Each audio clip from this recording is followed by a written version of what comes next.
এয়া চাওক এইখিনি ইটা এটকা 2 টকা 5 টকাকৈ কষ্ট কৰি মানুহে আনি ঘৰ বনাইছিল কিন্তু চৰকাৰে নোটিছ দিয়াৰ পিছতে দেখা পোৱা গৈছে পূব যমুনা গাঁৱত মানুহ এনে ধৰণৰ পকি ঘৰ ভাঙি নিজে নিজে এইখিনি ঠাই এৰিবলৈ এৰা পৰিলক্ষিত হৈছে আসলতে এইখিনি মানুহে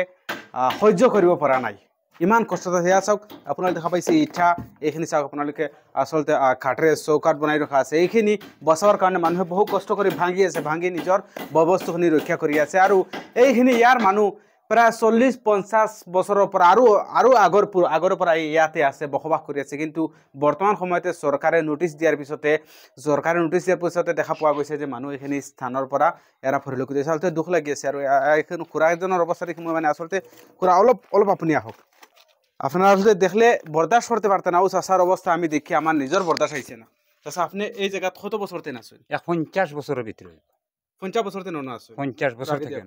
এখন আপনি দেখা যায় গড় দর ভাঙ্গে যাইতরা গিয়া যাই আর গিয়া কিতা হরমার জায়গা নাই যাই মুগিয়া হবাই দি কত টাকা হইব খরচ করছেন আপনি বাড়ি এখানে মনে হয় 100-7 লাখ টাকা খরচ করছে আর গোয়া বাগানে দেখায়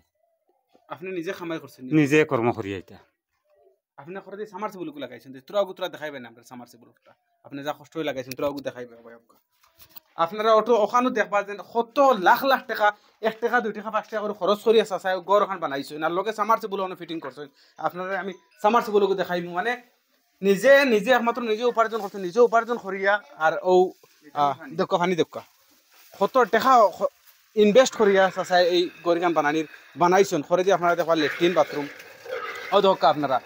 লেট্রিন বাথরুম আছে ও দেখুন সামারসিবল এগো আপনি ও দেখো সামারসিবল ও দেখানি সামারসিবলে যে কি রকম পানি বার ওটা আপনি কমন দিন আগে ফিটিং করছেন চাচা এটা বছর 1 বছর হই সব ফালে যাইতে লাগে এটা সব ভাঙিয়ে যাইতে লাগে আজকে সরকার আপনার বেলেগ অন্য আর কোনোবা মাটি উঠি নাই মাটি নাই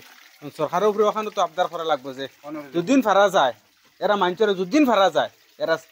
থাকার ব্যবস্থা তোরা একটা মাটি দেওয়ার ব্যবস্থা করার দরকার ওখানে যদি সরকারে দিতে পারে ওখানেও আপনার এই গাঁৱৰ নাম কিটা আসলো যমুনা গাঁও ওই শুক্ৰিয়া